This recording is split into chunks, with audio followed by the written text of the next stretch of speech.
morning, student. So today I am going to start a new chapter. So that is biodiversity and conservation, chapter 15. And this is also an important chapter. In board exams also many questions come from this chapter. So today we will explain what is biodiversity and what are the different levels of biodiversity. Okay. So biodiversity as it is defined that diversity at all the level of biological organization. So bio means what we know, bio means living, and the diversity means varieties. So all over the world you can find out there are different varieties of the plants and the animals. For example, suppose you take the plants and the animals which are found in India, then you can find out large varieties are there. For example, suppose you take any African country, then there also, because it is a tropical country, so there also you can find out large varieties of plants and animals. For example, suppose you take the America, then the biodiversity, so that will be less. So all over the world, as we are moving to different parts of the world, then the number of biodiversity, so that is variable. And altogether, when we are taking all the different types of the living organisms which are found on Earth, then that is called biodiversity. Okay? So there are three levels of biodiversity. One is the genetic diversity, second is species diversity, and the third is ecological diversity. So now the question is, what is genetic diversity? Diversity at gene level of one species. For example, suppose you are taking one single species. Then in the single species also you can find out there are so many different varieties are there. And why there are different varieties are there? Because you can find out the difference in the gene or the chromosomal level. Because each species is having a constant chromosome number. Like for example, suppose you take the pea plant. Pea plant, the chromosome number is 16. But even in that single species also you can find out there are so many varieties are there. Why? Because at the gene level the variation is found. Variation in seed. So that is called genetic diversity. For example, in India there are 1000 varieties of mango. Mango, what is the botanical name? So that is Mangifera indica. So indica is the species. And in that single species you can find out, so there are 1000 varieties of mango. So how the different varieties they are produced? So because diversity at the gene or chromosomal level. For example, you take rice. In India you can find out there are around 5000 varieties of the rice. So that is also another example of genetic diversity. Then the plant which is called Rauwolfia vomitoria. So the species that is vomitoria, and this is a medicinal plant. It is found in Himalayan range. Because even in the Himalaya also you can find out, suppose you go to the bottom of the Himalaya, there are different kinds of the biodiversity are there. As you are moving up on the mountain of Himalayas, then the number and the varieties they are becoming different. So at the top you can find out the different varieties of the plants and the animals. At the bottom you can find out different varieties of plants and animals. So it is found in Himalayan range, and also there you can find out this single species, the vomitoria. It is having so many different varieties. And how we are able to know there are different varieties? Because this plant can produce a chemical, the name of the chemical, so that is reserpine. And the reserpine, so the potency is different. The potency means how much powerful. So in the different varieties you can find out in some plants, some varieties the potency is low. In some varieties the chemical reserpine which is found, the potency is the high. So like this there are different varieties of the Rauwolfia, so they are found in the Himalayan range. And what is this chemical? So that is actually an alkaloid, and it is obtained from the root bar of the plant. So what is the medicinal value? It is used for curing high blood pressure, cholera,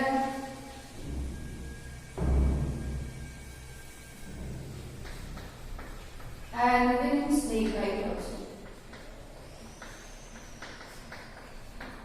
Okay, so when we can see the variations of one single species, and by the variation there are different varieties they have produced, then this kind of the diversity, so that is called genetic diversity.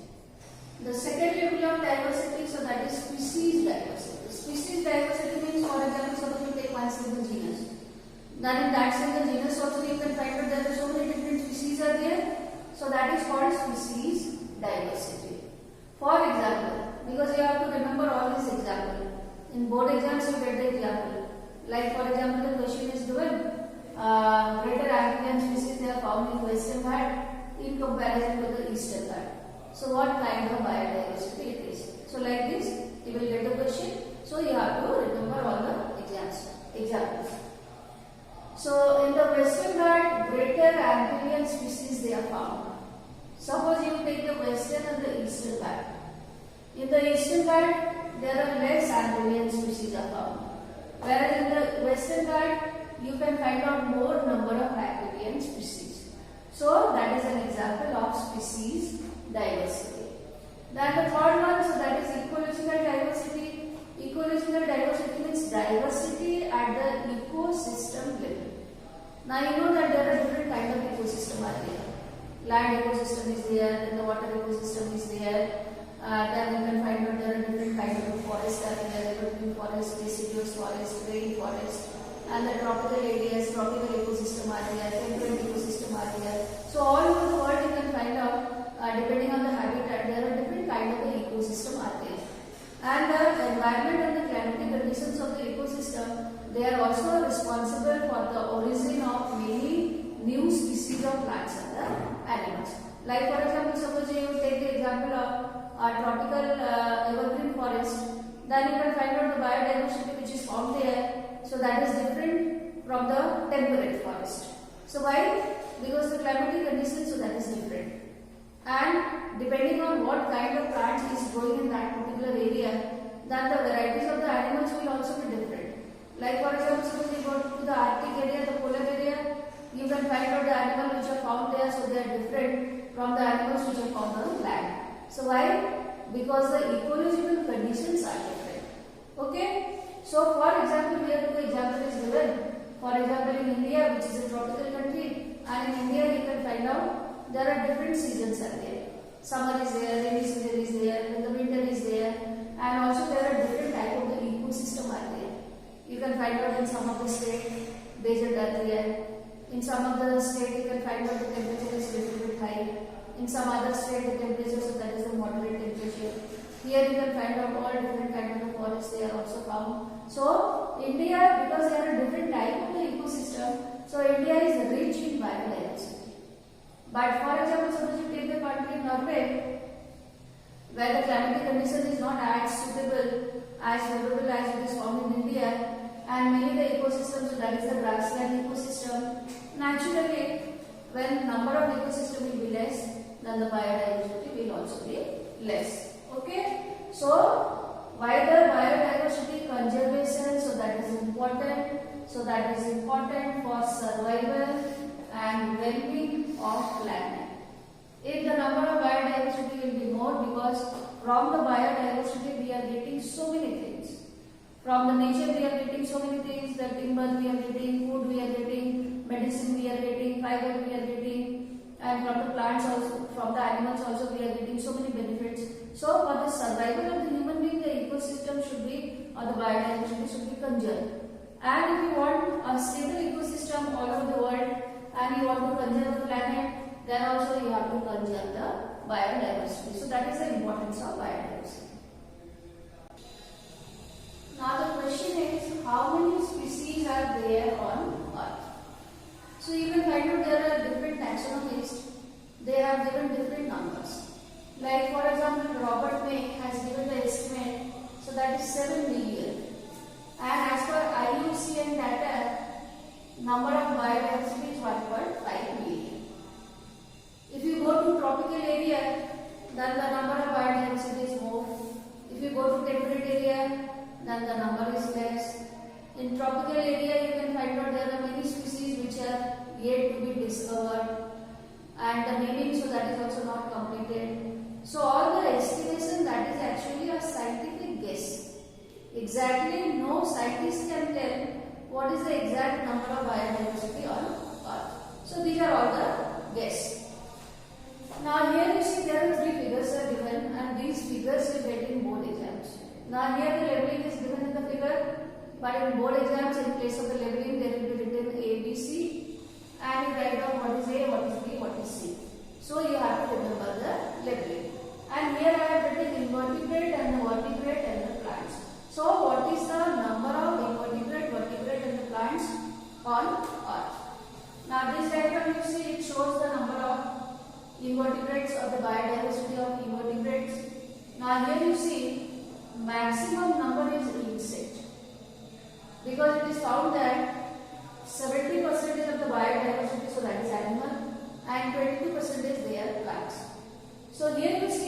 invertebrate also. So what is the maximum number? The maximum number, so that is insects.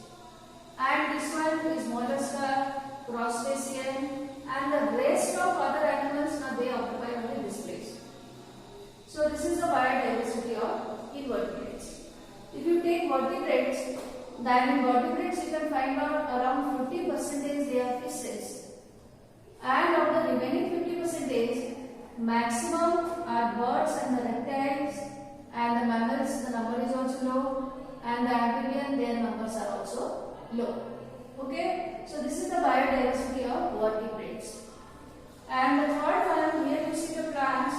In plants you can find out maximum numbers are in fungi and angiosperms. Then the moss, which is a bryophyte, fern, which is a pteridophyte, the number is very less. Here you see the diagram of the figure. Now here also you see this is the algae, and the lichen, they are very less in number. So even in the plants also you can find out the number of the fungus and the angiosperms, so they are maximum.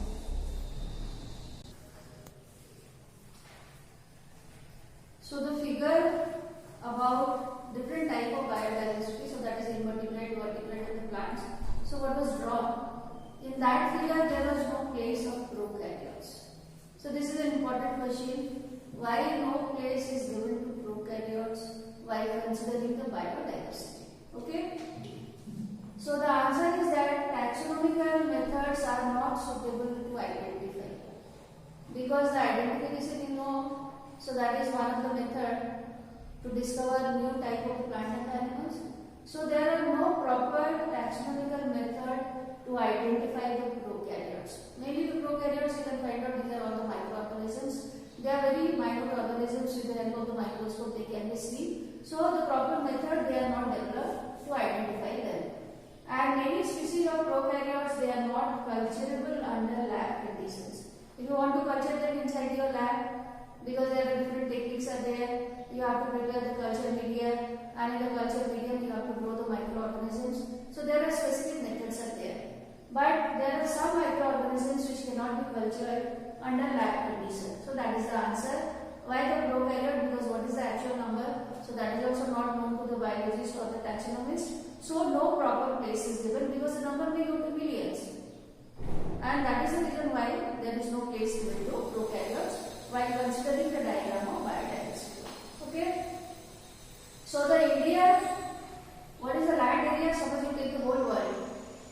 Then the India occupies only 2.4% of land. So if you take the land, so it is a very small area of the world. But if you consider the number of biodiversity, then India contributes 8.1% of biodiversity. So that means in comparison to the area, the amount of biodiversity, so that is large. And all over the world you can find out there are 12 mega biodiversity countries. Biodiversity countries means you can find out those countries, they are rich in biodiversity, and all over the world there are 12 countries are there which are having rich biodiversity heritage. And India is one of the country. The rank of India is number 8. Okay. So as for Robert May, who is a taxonomist, what is the number of animals? It is 3 lakhs. And the number of plants, so that is 1 lakh. Now the another question is that nature's biological library is burning. So this question also you get in the board exams as a listening question. Now here the nature is considered as library. Now you know that in library there are so many books are there, and how can you find out how many books are there in the library? So there is one catalog is there, one register is there, and in the register all the name of the books is written and the number is also written. Suppose you want to find out any particular book, then you can take the help of the catalog. Now similarly in the nature also you can find out there are many different types of plants and animals, they are present. So the nature is considered as the library. For example, suppose the library will burn, then you will not be able to know if there is no catalog, then you will not be able to know which were the books kept in the library. So why this statement is given that nature's biological library is burning? Because by human activities nowadays many species species will be extinct, then we cannot see that particular species or particular plant or the animals. So the nature's library is burning, and it is the responsibility of the human being to take care of the nature so that we can